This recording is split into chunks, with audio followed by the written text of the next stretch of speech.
Kemudian Yesus masuk lagi ke rumah ibadat. Di situ ada seorang yang mati sebelah tangannya.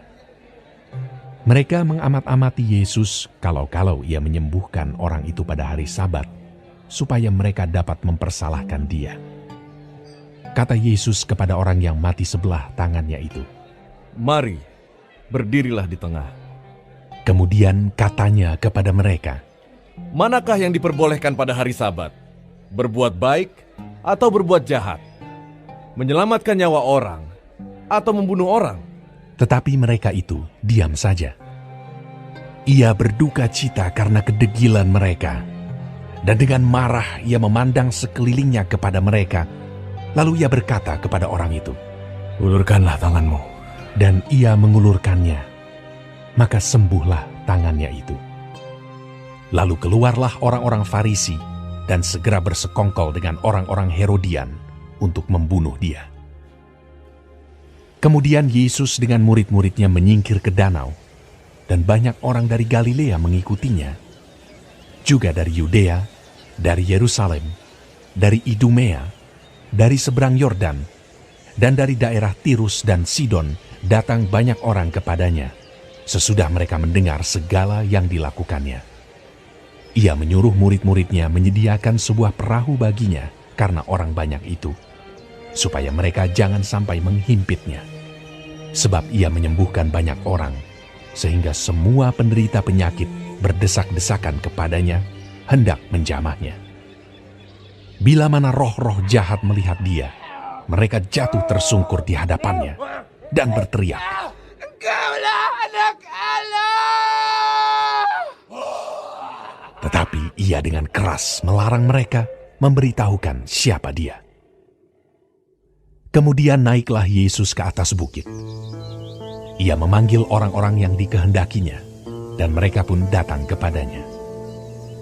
Ia menetapkan 12 orang untuk menyertai dia, dan untuk diutusnya memberitakan Injil, dan diberinya kuasa untuk mengusir setan.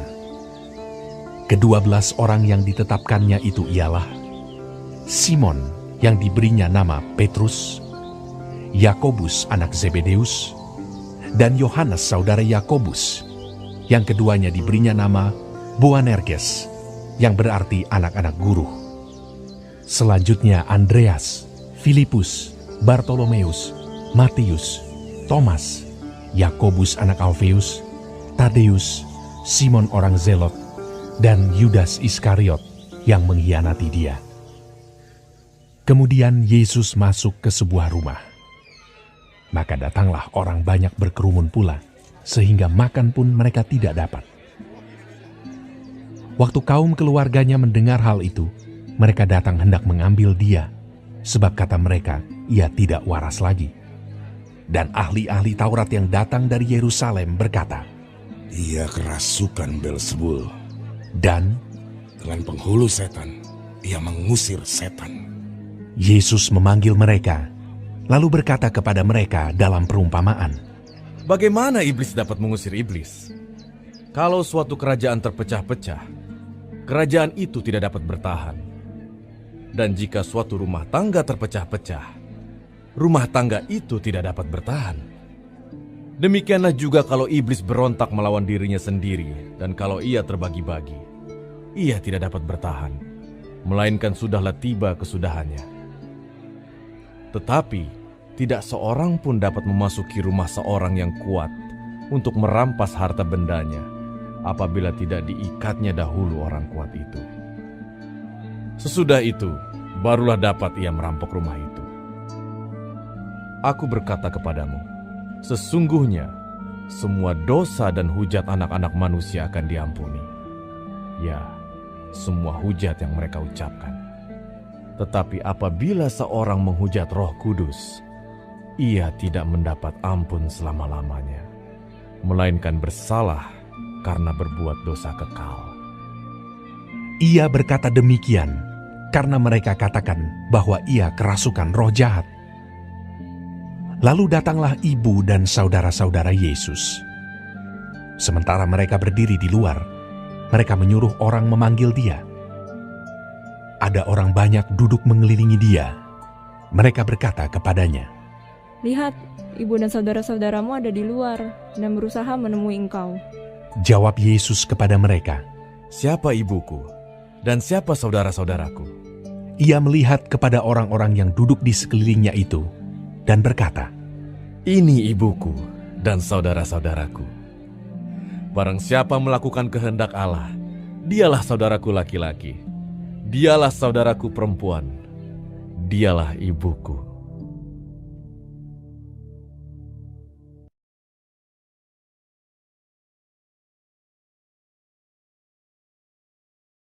Shalom semua jemaat Tuhan. Kembali kita di dalam pendalaman Alkitab Clear Sight. Sekarang kita sudah memasuki Markus 3. Tuhan Yesus memberkati. Di dalam ayat 1-6, Yesus menyembuhkan orang pada hari Sabat. Hari Sabat adalah hari di mana umat datang ke rumah Tuhan untuk beribadah, dan itu sangat baik. Dan Tuhan Yesus datang beribadah ke sinagog. Bagi Yesus itu adalah suatu kebiasaan yang baik ketika umat mengekspresikan rasa syukur kepada Allah yang telah menciptakan alam semesta ini. Tetapi tidak dengan semua orang, termasuk sekelompok orang Yahudi. Mereka datang ke sinagog bukan untuk beribadah, tetapi untuk mencari kesalahan Tuhan Yesus. Karena Yesus menyembuhkan orang sakit di hari Sabat tersebut, dan orang Yahudi ingin menyalahkan Yesus karena melanggar hari Sabat. Yesus adalah Tuhan atas hari Sabat. Hari Sabat adalah hari ibadah dan bukan hari mencari musuh. Di dalam ayat 7-12, Yesus menyembuhkan banyak orang. Nama Yesus telah terdengar hingga ke berbagai penjuru, sehingga ada banyak orang yang datang untuk menemui Yesus. Dari yang jauh pun datang. Tetapi sayangnya Yesus dicari karena ingin mendapatkan berkat, bukan karena mengasihi Dia, bukan karena ingin menyembah Dia. Mereka hanya ingin mengalami mujizat, dan ini sangat memprihatinkan. Bukankah banyak kita temukan orang Kristen seperti ini? Ketika mereka datang ke gereja, KKR, ingin mendapatkan mujizat. Apakah itu kesembuhan dan lain-lain? Ketika mereka tidak mendapatkannya, mereka kecewa dan tidak datang lagi ke gereja. Roh-roh jahat sendiri pun mengakui kalau Yesus adalah Mesias. Tapi, apakah mereka secara otomatis menjadi anak Allah? Seorang Kristen yang ingin benar-benar mengikut Dia bukan untuk mencari keuntungan pribadi, tetapi biarlah karena kita punya komitmen pribadi untuk mengikut Tuhan Yesus. Di dalam ayat 13-19, Yesus memanggil ke-12 rasul. Yesus memilih murid-muridnya bukan dari kualifikasi istimewa. Mereka tidak kaya, bukan berasal dari strata sosial tinggi, juga tidak berpendidikan tinggi. Semua orang-orang biasa. Tetapi Yesus memilih mereka karena Ia ingin menunjukkan bahwa Allah dapat dimuliakan melalui orang-orang biasa seperti itu. Ia memilih yang lemah supaya kekuatannya nyata menyembuhkan kelemahan mereka. Kita pun bisa dipakai Tuhan sepanjang kita mau dan meresponinya. Di dalam ayat 20-30, Yesus dan Belzebul. Yesus berhadapan dengan pemimpin-pemimpin agama yang sekaligus menjadi pemimpin politik di kalangan bangsa Yahudi, dan juga berhadapan dengan keluarganya yang menganggap dia gila. Ahli-ahli Taurat juga ikut-ikut memperparah suasana di mana dikatakan bahwa Yesus kerasukan Belzebul. Padahal ahli-ahli Taurat itu telah melihat dengan mata kepala mereka sendiri segala mujizat yang dilakukan Yesus. Dan tentu saja Yesus menjelaskan bahwa tidak mungkin setan bekerja untuk melawan dirinya. Dan komentar-komentar ahli-ahli Taurat itu memperlihatkan bahwa para pemimpin agama itu sedang dalam bahaya penghujatan Roh Kudus. Terus-menerus menolak karya Roh, termasuk dosa menghujat Roh Kudus. Mengeraskan hati terhadap Roh yang terus berbicara dan memberi kesaksian tentang Kristus juga merupakan penghujatan.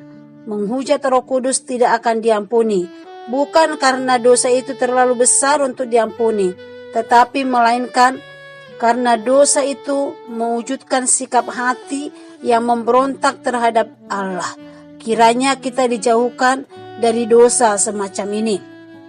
Di dalam ayat 31 sampai 35, ibu dan sanak saudara Yesus. Di ayat tersebut Yesus mengajarkan bahwa relasi ibu dan saudara tidak dibatasi oleh hubungan secara jasmani, tetapi juga secara rohani. Hal ini berarti bahwa mereka yang mendengar Injil dan menerima Injil itu adalah ibu dan saudara Yesus, dan berita Injil ini berlaku untuk setiap bangsa. Menjadi Kristen berarti membiarkan Tuhan menduduki tempat pertama di dalam hidup kita. Amin. Tuhan Yesus memberkati.